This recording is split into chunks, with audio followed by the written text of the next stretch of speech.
morning children. How are you all? Hope you all are good and safe at your place. So as you all know, your exams are going to start soon. So it's better to be prepared for the same. Now today we'll start our chapter number 5, revision of chapter number 5, that is separation of substances. Now in this chapter we have studied about different types of, as we have already studied about the mixtures. So let's quickly recap them.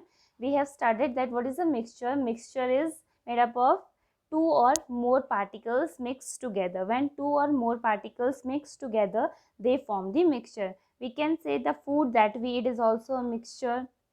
Namkeens that we like, that are made up of mixture. Biscuits, all the edible things are made up of mixture. Other things are also made up of mixture. Mixture means when we are combining two pure things together, that will form a mixture.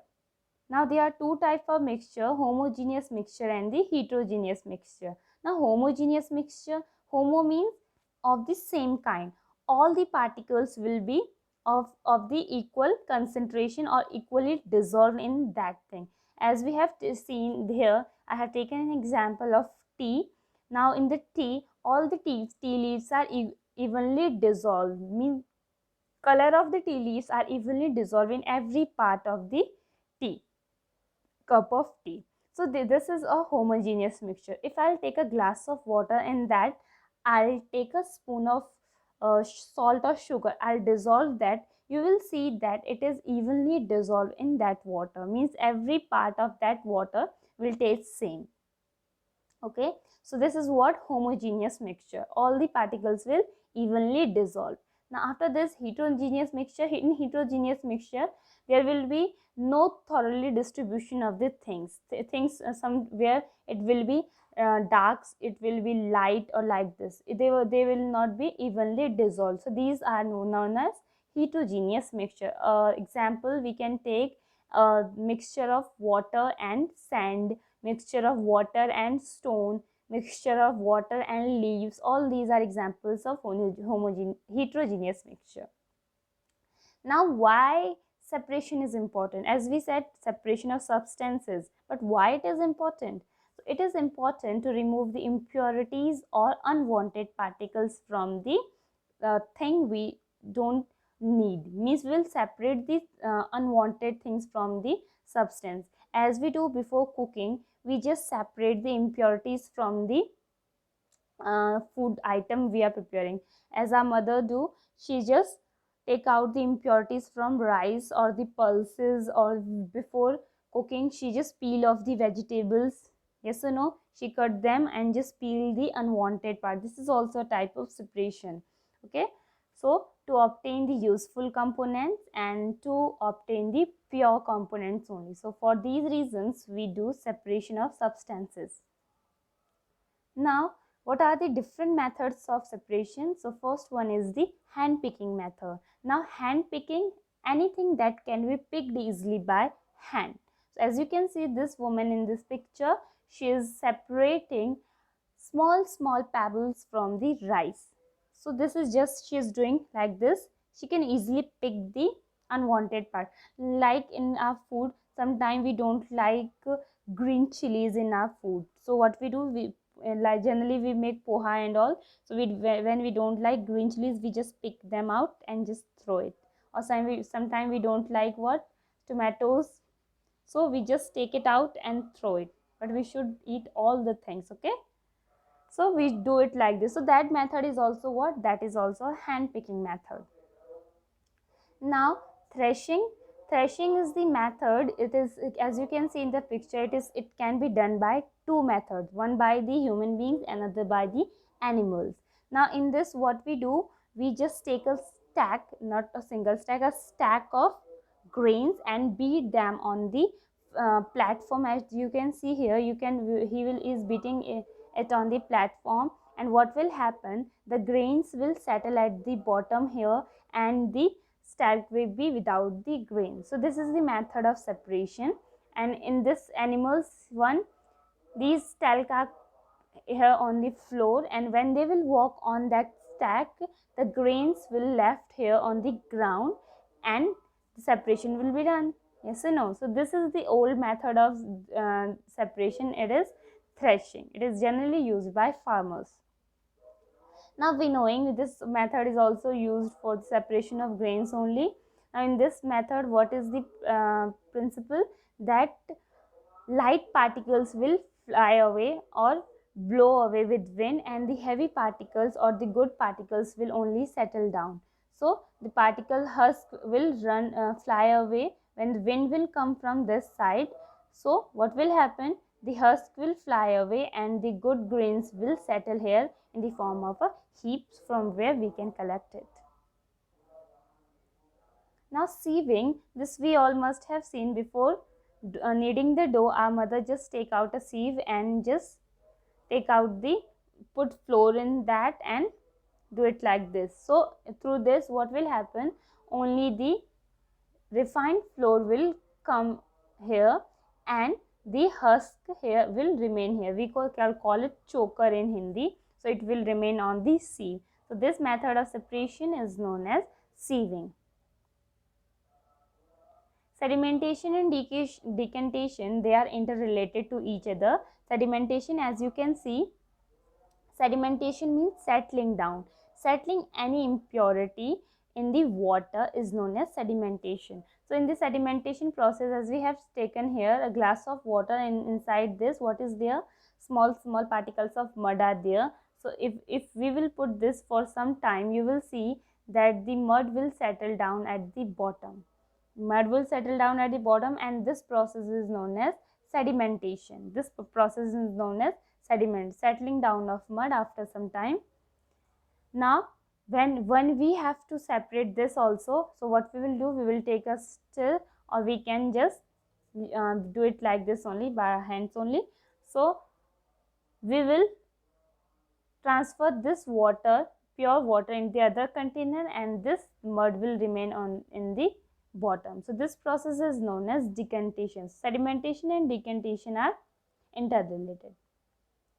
Now the next method of separation is the filtration. In the filtration method, we use a filter paper to filter anything we want. Now in this one, we are using a filter paper and a funnel is there. This is funnel. Now when we are putting the substance to be separated here, what will happen? The liquid part will come in the bottom and it is known as filtrate.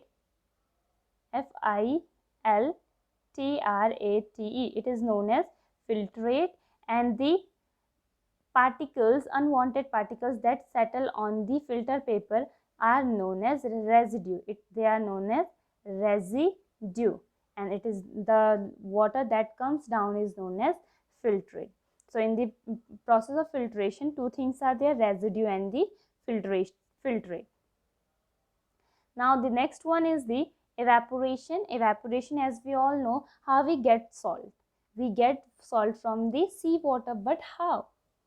We get it through the process of evaporation. As you can see here, this evaporation process is going, and here the sea water is kept, and here can you see these heaps of salt.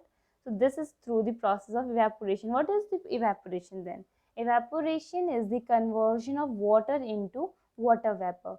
When water is converted into water vapor, that process is known as evaporation. And after this, we'll study the process of condensation. Now what is condensation? It is opposite of evaporation. In the evaporation, what happens? Water is converted into vapor form, but in the condensation, vapors are converted into water. So what vapors are converted into water, and in the evaporation process, water is converted into vapor. So they are opposite of each other. Now can you see this image? Here you can see both the processes are going on. Now inside this kettle, what is there? Water is there, and when water is heating, it is converting into steam, that is vapor. This is evaporation. Now here this vapor is converting into liquid again. So this process is known as condensation. Now two things are there, solvent and the solute. What is solvent? Solvent is anything that can dissolve other substances in it. Like we will say water. In water we can dissolve many things, salt, sugar, juice, and many more other things can be dissolved in solvent. Now what is solute? Solute is the substance that is dissolved in the solvent. Yes. Now if I'm taking a glass of water and a cup of milk, okay.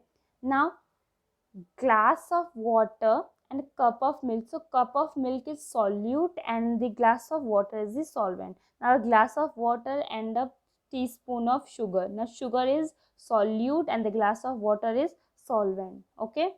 So solute and solvent. Solvent is generally water only.